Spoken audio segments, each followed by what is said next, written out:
Hello folks, this is Perry again. What you see here, besides a tremendous mess of random stuff sitting on a workbench, is a Tapmatic NCR0A something tap head. This is a tapping head for a numerically controlled machine. Specifically, this one I believe was intended for a Fadal, based on, well, one of them. I have two of them. I bought two of these things. This I think was number one. The other one I rebuilt was number two.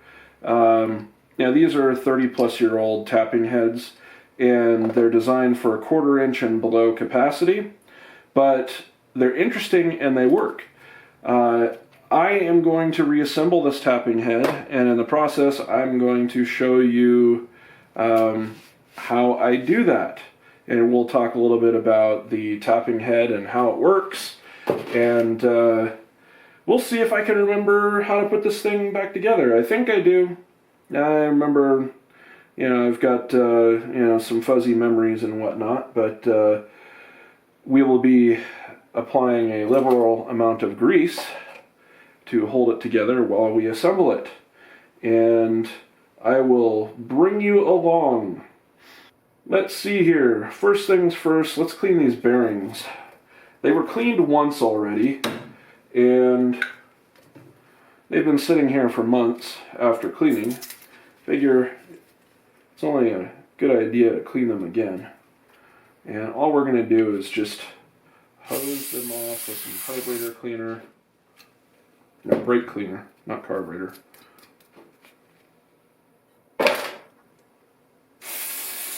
Now these are not special bearings. These are just deep groove radial ball bearings. They are installed on the spindle shaft in a way that kind of loads them against each other, if I recall correctly. And there's a snap ring that holds them on the shaft.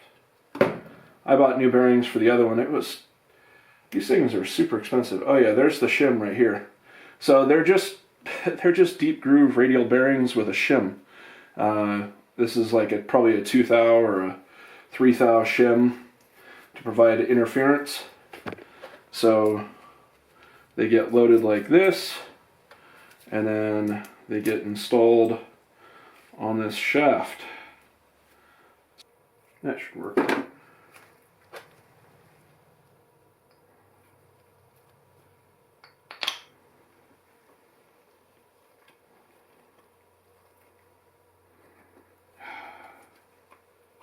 There we go.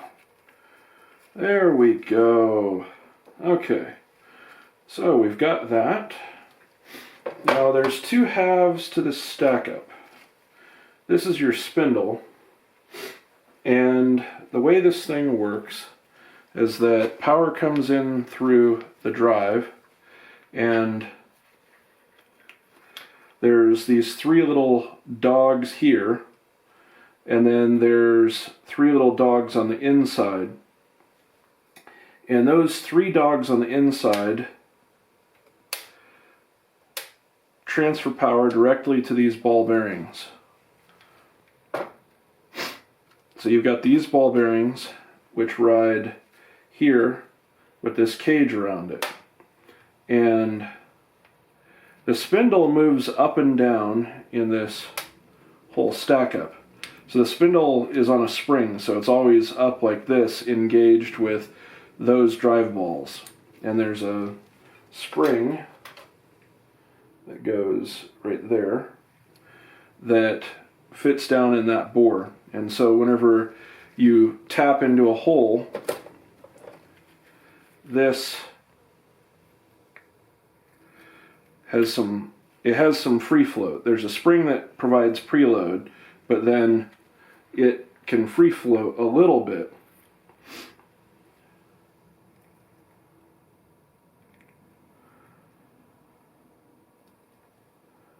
And that spring is almost completely compressed down in there. Let's see. Yeah, there's a little bit of free float, like a 1/16 of an inch on that. And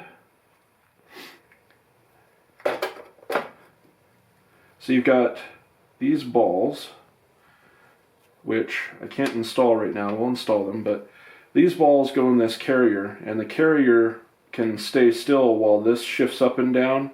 And, well, actually the carrier goes with the shaft. And then you've got these 3 teeth right here. Those engage balls, and then you've got these 3 ramped teeth here that engage the balls, and this sits on the bottom.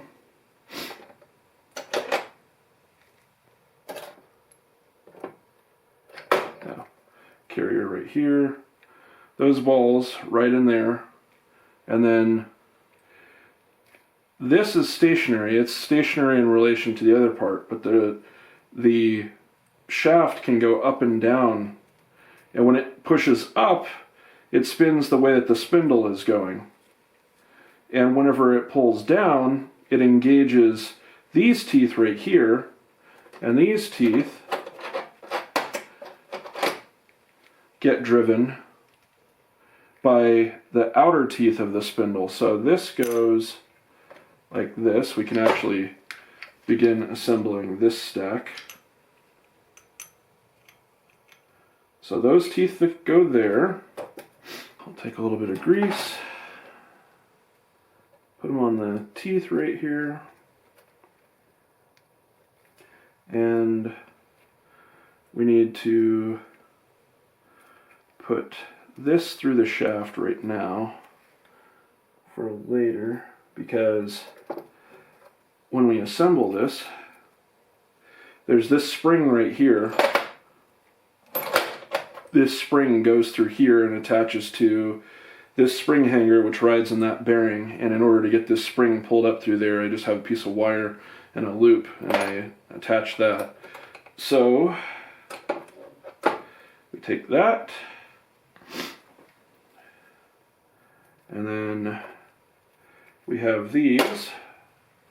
This goes in here, but when you look down in here, there's a slot for this key right here. And that key rides in the ends of this. So we stick this in here, make sure it's aligned.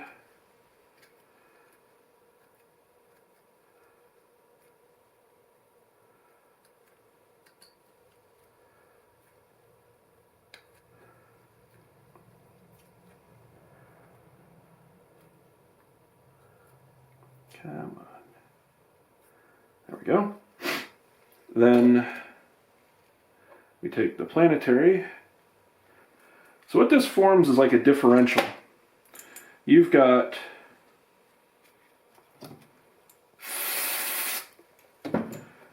power coming in here, going clockwise all the time, and that's from the upper shaft. That power is going this way, and it changes direction on the other gear on the bottom, which this is actually the bottom gear. So as you've got the bottom gear going in the opposite direction,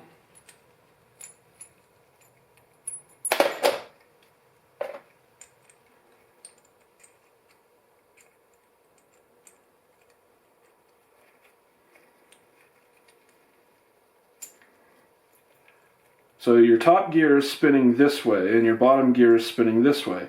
And so you've got 2 of these sets of teeth that are separated by a little bit that are spinning in the opposite directions.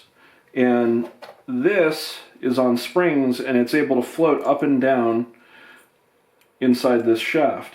And if it's pushed up in its normal position, it's going to spin clockwise, but that if you pull back, it's going to engage the opposite set of teeth, and it's going to spin backwards, because these teeth are spinning backwards all the time. So let's get some more grease on here. And this planetary assembly that changes the direction of power travel, or power, it has a slot in it, and there's a slot in the body, and there's this key right here. And that key keeps this planetary assembly stationary, so that way power can transfer through these gears. So what I'm going to do is put this in here, and I'm going to try to line it up with that slot.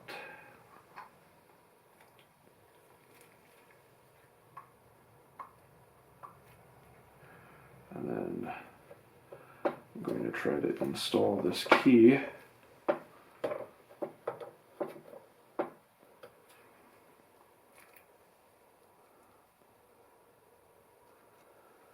Come on.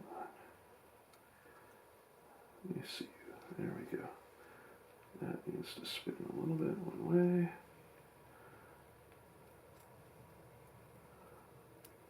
There we go. So then that key just slides in there. And we have this other piece. And we stick this in here.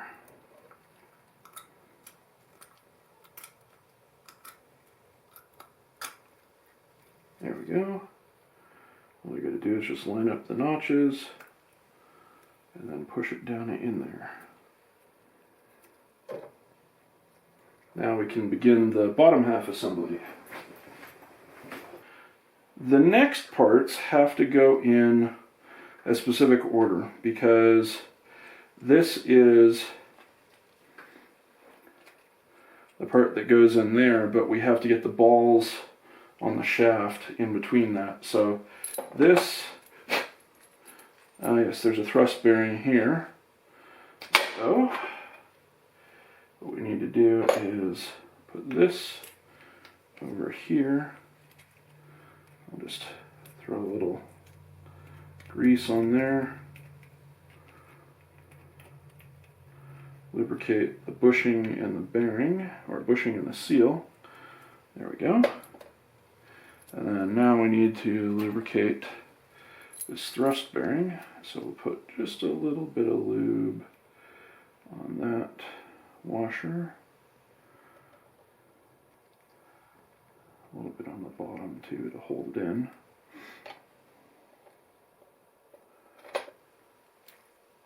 Oh, that's the top washer.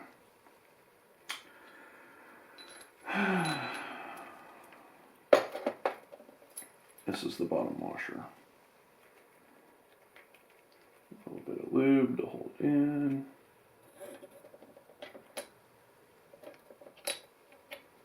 There we go. And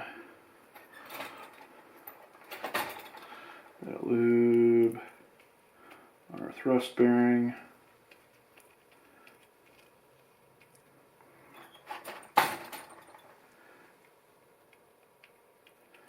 And then this is one of the bearings where I'm not bashful about putting a reservoir of grease in there, because it'll get distributed around eventually. And it's a bearing that doesn't have real good access to lubrication.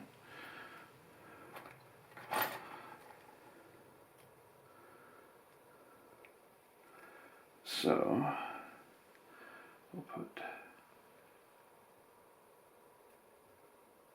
a real freaking hair.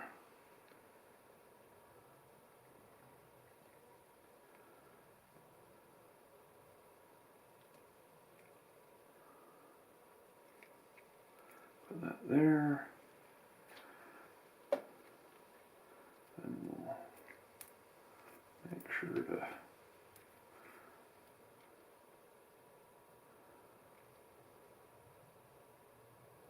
I think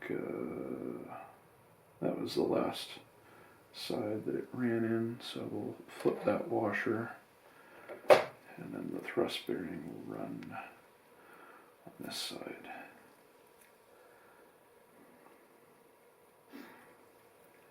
Now, you apply a very liberal amount of grease to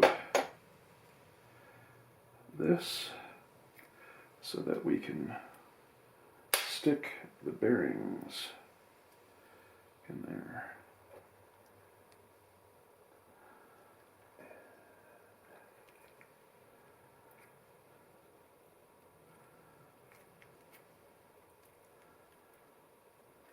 Now, we want to assemble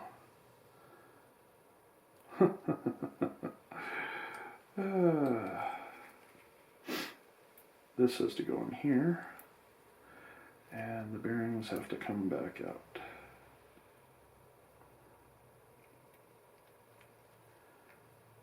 Because this has to go on.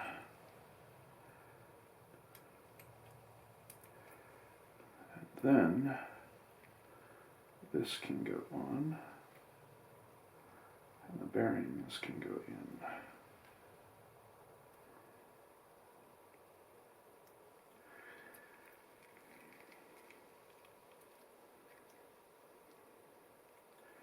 You can kind of see now this is,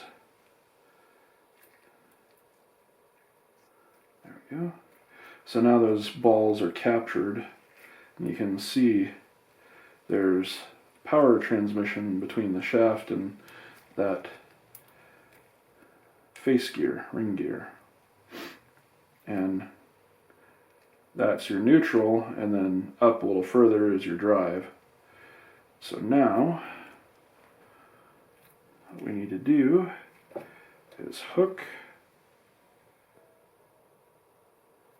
that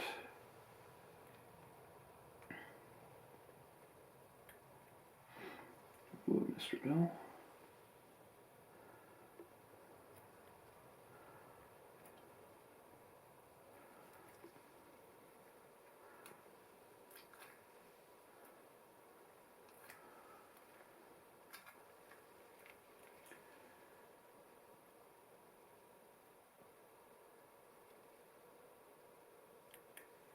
Come on.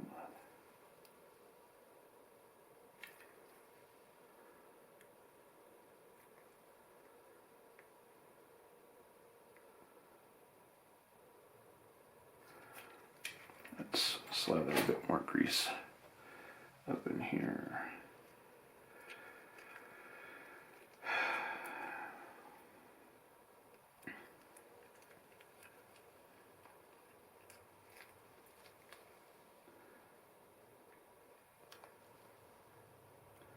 Okay, now that's captured, and we just, I think there's a slot on this. Yes, there is. So that is indexed as well. So we need to make sure that lines up right there.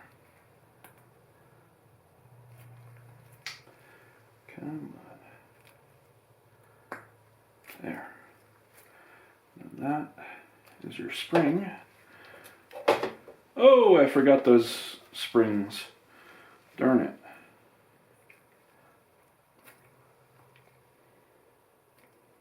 Let's slide that out. Pull this whole thing back out because there's two springs that go in there that I forgot about. Yeah, that's a can of worms. Let's push that back down in there. Let's get that key back in there.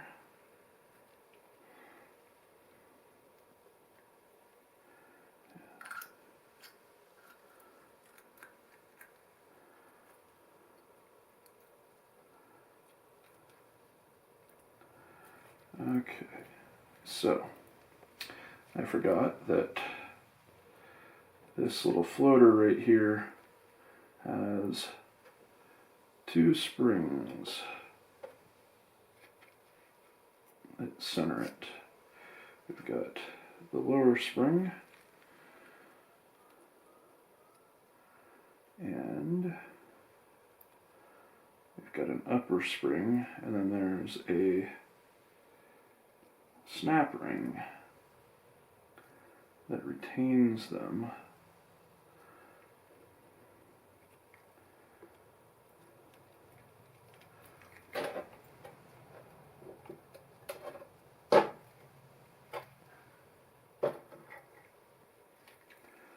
So we've got that and that. So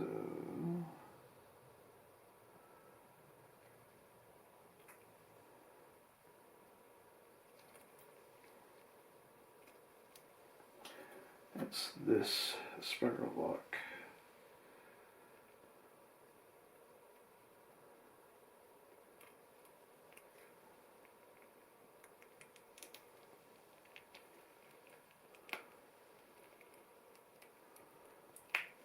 There we go. There we go. That's better. So in this you can see now, you can see that floats.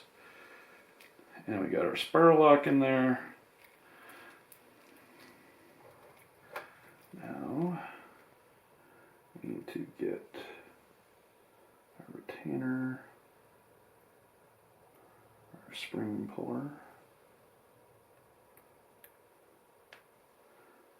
Come on.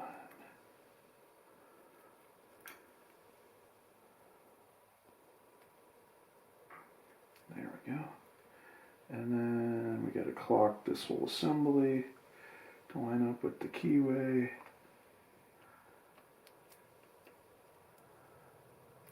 Come on. There we go.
Okay, and this goes on here.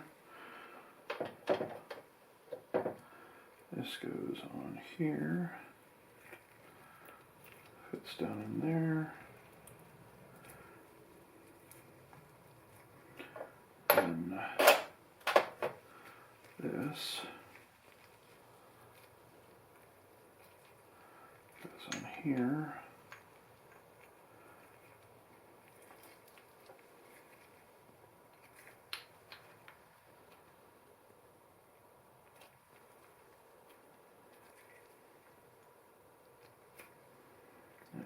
There.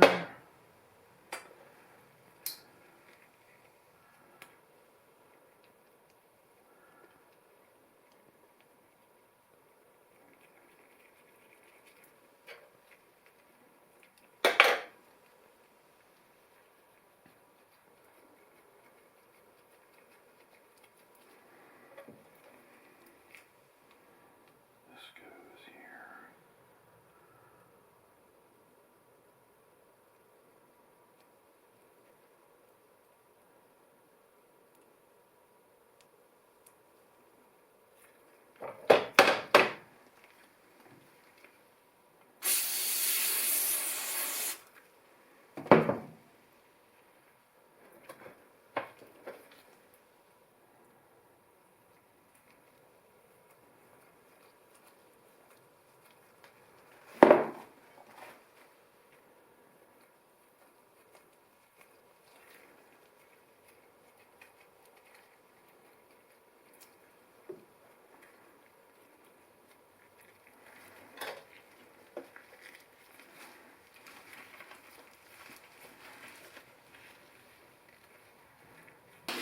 Okay, so I brought you in on a tight shot here to show you how this thing works now that it's all assembled.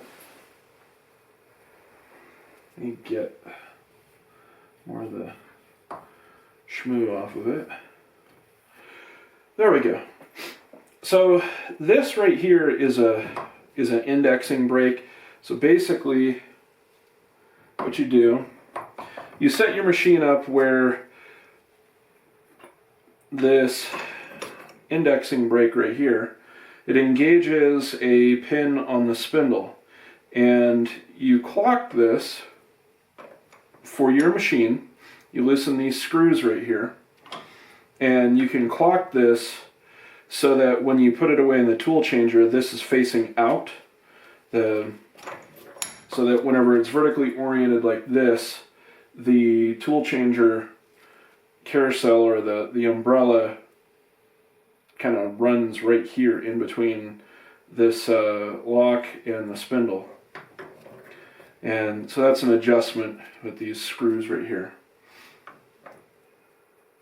Now, when it's loaded into the machine by the tool changer, this pushes up like so because it's in the spindle. So you're spinning forward and you're tapping in the hole. You come to the bottom of your hole and you continue spinning forward, but then you retract a little bit. And as you retract, this goes into neutral. And then as you retract further, it goes into reverse and starts spinning backwards, retracting your tap. And as you get to the top of your hole and the tap is done engaging the threads, this snaps back and it goes back into the forward direction. So I'm going to be listing this on eBay for 70 bucks. It's what I paid for it. So you're getting a better deal than I got, because I've got a few hours into this thing, cleaning it, lubricating it, putting it back together. So, like I said, catch and release. Thanks for watching.